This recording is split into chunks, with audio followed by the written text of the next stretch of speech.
Bukannya mereda, konflik di Timur Tengah kini justru kian memanas. Belum selesai serangan Israel di Gaza, Palestina, Israel justru makin gencar meningkatkan agresi besar-besaran ke Lebanon yang mengakibatkan banyak korban berjatuhan. Timur Tengah makin bergejolak, apalagi setelah Iran menghujani Israel dengan ratusan rudal balistik pasca kematian sekutunya, dua pemimpin Hamas dan Hizbullah. Timur Tengah kini sedang diambang perang besar. Iran menghujani Israel dengan ratusan rudal balistik pada hari Selasa malam. Serangan rudal Iran memicu sirine peringatan di sejumlah wilayah Israel. Rudal-rudal yang ditembakkan Iran terlihat melintas di langit kota Ramallah, tepi barat dan ibu kota Yordania aman. Sekitar 200 rudal ditembakkan ke dalam wilayah Israel.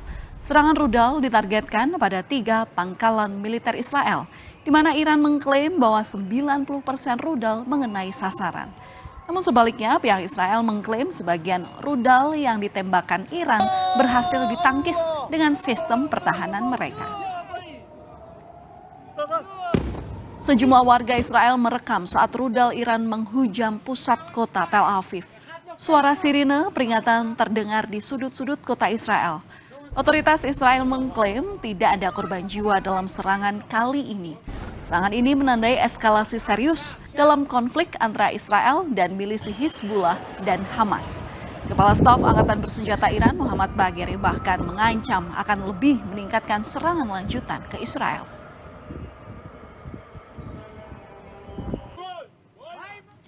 Bombardir rudal Iran pada hari Selasa kemarin merupakan serangan kedua Iran terhadap Israel di tahun ini. Serangan kali ini adalah respons atas tewasnya pemimpin Hizbullah Hassan Nasrallah dan Komandan Garda Revolusi Iran Abbas Nilforousan dalam serangan Israel di Beirut, Lebanon pada akhir September. Disinggung pula tewasnya pemimpin politik Hamas Ismail Haniyeh pada Juli lalu, namun Israel mengaku tak bertanggung jawab atas kematian Haniyeh. Usai serangan, saudara, Presiden Iran memberikan peringatan akan ada tindakan yang lebih dahsyat jika Israel terus melanjutkan operasi militernya di Lebanon. Selama ini, Iran memiliki sekutu Hizbullah dan di Lebanon, Hamas di Gaza, serta Houthi di Yaman. کشورهای اروپایی، آمریکا باید این جانی رو سر جاش بنشونم که دست از این کاراش برداره، چون اگه بخواد ادامه بده به این سادگی نیست. دفعه دیگه اگه بخواد کاری بکنه که امنیت ما رو به هم بزنه، ما هم امنیت اونا رو قادریم به هم بزنیم و قطعا اگر اونا بخوان کاری خلاف اون مسائل رو انجام بدن، پاسخهای بسیار محکمتر از اینی رو خواهند گرفت که دیشب نشون داده شد.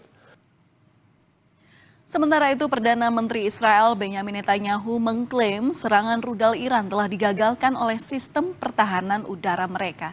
Netanyahu juga berterima kasih kepada Amerika Serikat yang sudah mendukung pertahanan Israel. Netanyahu menyebut Iran telah melakukan kesalahan besar dan akan membayarnya. שלא מבינים זאת, הם יבינו. נעמוד בכלל שקבענו. מי שתוקף אותנו, אנחנו תוקפים אותו. זה נכון בכל מקום כשאנחנו נלחמים בציר הרשע.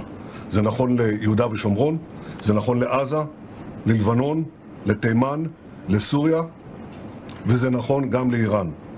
אנחנו נלחמים בציר הרשע בכל מקום. Sementara itu, pasca Iran membombardir Israel dengan ratusan rudal, Israel kembali menyerang Beirut, Lebanon pada hari Rabu dini hari. Ledakan terdengar di kota Beirut, Lebanon sesaat setelah serangan rudal Iran ke Israel. Sebelumnya, Israel ini telah memerintahkan penduduk di selatan Lebanon untuk meninggalkan rumah mereka. Israel mengklaim jika target pada serangan ini adalah Hizbullah. Data Kementerian Kesehatan Lebanon, sejak serangan Israel yang dilakukan pada 23 September lalu, korban tewas berjumlah 1.073 orang, lebih dari 2.900 orang luka-luka.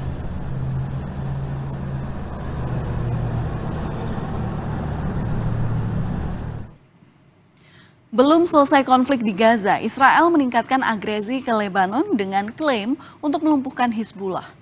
Tak hanya menyerang melalui udara, tetapi juga baru-baru ini Israel melancarkan serangan darat ke Lebanon. Di Palestina, lebih dari 40.000 jiwa melayang akibat konflik. Kini di Lebanon, 1.000 orang meninggal dunia sejak pertengahan September 2024. Saudara, pada 17 September lalu, Lebanon sempat diguncang dengan teror ledakan misterius dari alat-alat komunikasi dan elektronik. Teror ledakan itu berlangsung selama 2 hari. Ratusan pager dan walkie-talkie milik anggota kelompok Hizbullah tiba-tiba meledak di seluruh penjuru Lebanon. Setidaknya ada 37 orang tewas dan nyaris 3.000 orang terluka. Sejak konflik dengan Israel meningkat pada 6 bulan lalu, anggota kelompok Hizbullah memang mempergunakan pager sebagai alat komunikasi, di mana tidak ada pihak yang mengklaim melakukan serangan ini.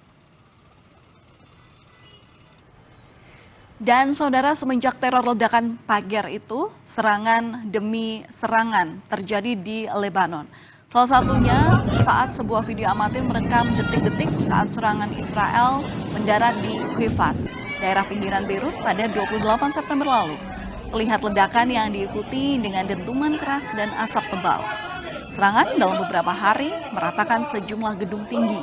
Dari Israel sendiri mengatakan ledakan-ledakan besar menargetkan markas dan pemimpin Hizbullah.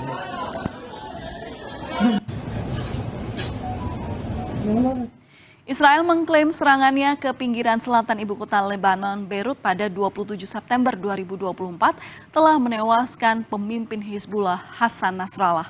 Lebih lanjut, Israel berniat untuk melakukan lebih banyak serangan kepada Hizbullah.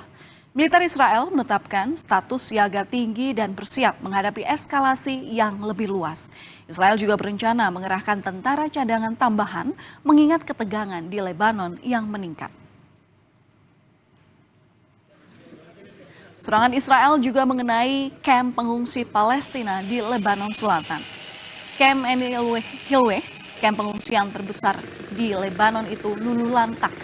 Menurut kantor berita nasional, serangan itu menargetkan rumah dari salah seorang jenderal dari kelompok Presiden Palestina. 6 orang tewas termasuk putra seorang pejabat Palestina pada serangan 1 Oktober.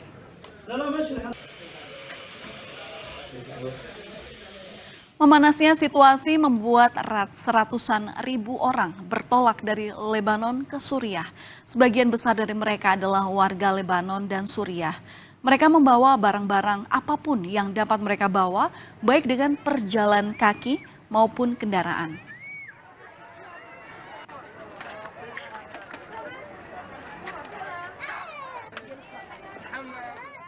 Dari dalam negeri, Presiden Joko Widodo memerintahkan Menteri Luar Negeri Retno Marsudi untuk memastikan keselamatan warga negara Indonesia di Lebanon. Hal ini merespons karena meningkatnya ketegangan konflik antara Israel dan Lebanon. Saat kunjungan ke Nusa Tenggara Timur, Jokowi meminta perlindungan dan evakuasi bagi WNI di Lebanon untuk segera dilakukan. Berdasarkan data KBRI Beirut, pada saat ini terdapat sedikitnya 157 warga negara Indonesia di Lebanon. Menteri Luar Negeri Retno Marsudi menyebut sebanyak 25 warga negara Indonesia telah dievakuasi dari Lebanon.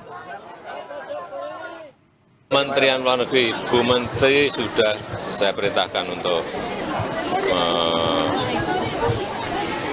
menindaklanjuti apa yang sudah saya sampaikan agar keselamatan, perlindungan terhadap warga kita di nomor 1 kan evakuasi disegerakan.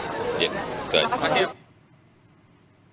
Sebelumnya, delegasi Indonesia bersama dengan sejumlah delegasi dari negara-negara lain walk out saat Perdana Menteri Israel Benjamin Netanyahu menyampaikan pidato di sidang ke-79 Majelis Umum PBB di New York, Amerika Serikat pada Jumat lalu. Melalui akun media sosialnya, Kementerian Luar Negeri mengunggah momen walk out tersebut. Selain Indonesia, sejumlah negara yang melakukan walk out adalah anggota Organisasi Kerjasama Islam, Liga Arab, dan Gerakan Non-Blok antara lain Kuwait, Iran, Pakistan, Malaysia, hingga Kuba. Dalam pidatonya, Netanyahu menyinggung soal serangan Israel terhadap Gaza dan Lebanon. when collaboration is the only antidote. Di forum sidang in umum addressing PBB, the Menteri global Luar Negeri challenges Retno of Marsudi today, menegaskan where the Indonesia only objective tidak is bisa tinggal us diam to terhadap strengthen tindakan the Israel. United Nations Security Menlu Retno Council meminta for Dewan Keamanan PBB 2029 untuk segera bertindak menghentikan tindakan Israel di Palestina dan Lebanon. Menlu juga menegaskan konsistensi dukungan Indonesia untuk kemerdekaan Palestina. And I quote, that Israel seeks peace, that Israel really, Indonesia cannot, I repeat, cannot sit back and relax, seeing the injustice that continues to be committed against the people of Palestine. Indonesia is and will always stand with the people of Palestine to attain their right to have an independent state of Palestine.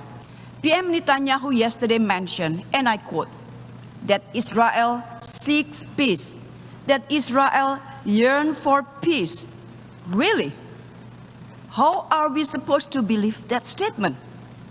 Yesterday, while he was here, Israel conducted unprecedented massive air attack on Beirut.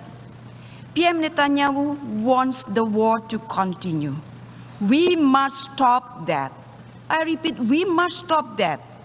We must pressure Israel to come back to a political solution for two-state solution.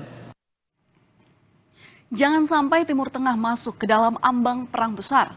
Perlu adanya perundingan-perundingan untuk meredam suasana yang memanas dan menyelesaikan masalah. Karena lagi-lagi warga sipil lah yang harus menanggung derita akibat konflik di Timur Tengah.